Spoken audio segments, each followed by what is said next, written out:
Percy Bysshe Shelley was a British poet.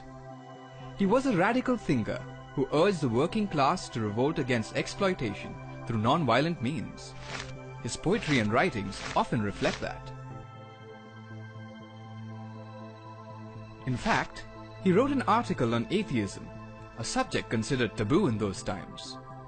He was expelled from Oxford University for writing that. Ozymandias is one of Shelley's most famous poems. It is a sonnet, which is a 14-line poem. There's an interesting story about how Shelley was inspired to write this poem. One evening, Shelley and his friend Horace Smith were discussing Napoleon's conquest of Egypt. They talked about the statue of Ozymandias, an Egyptian ruler who was also known as Ramses II. Their conversation led to a competition between them, and they both decided to write a poem on this statue. Both poems tell the same story.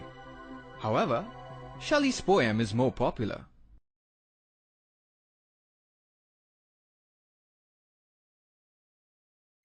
I met a traveler from an antique land who said, "Two vast and trunkless legs of stone stand in the desert.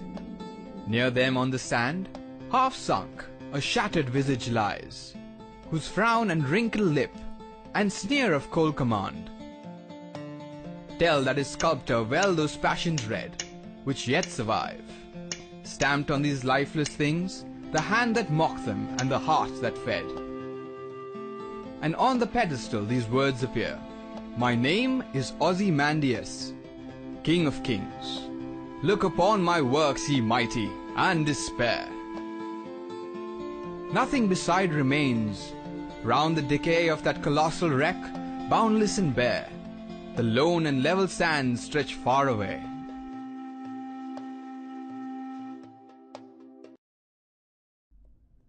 Here's a brief summary of the poem Ozymandias by Percy Bysshe Shelley.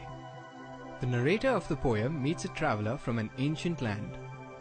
The traveler talks about a massive statue which lies shattered in the desert.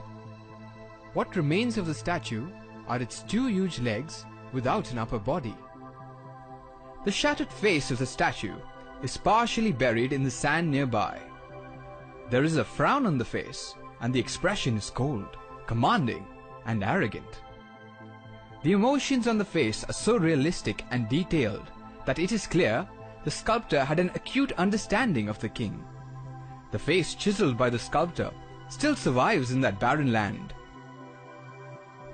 On the pedestal of the statue is an inscription by the king. The king introduces himself as Ozymandias, the king of all kings.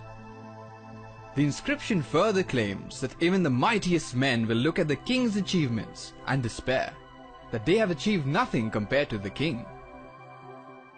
Now, the once mighty statue lies in ruins.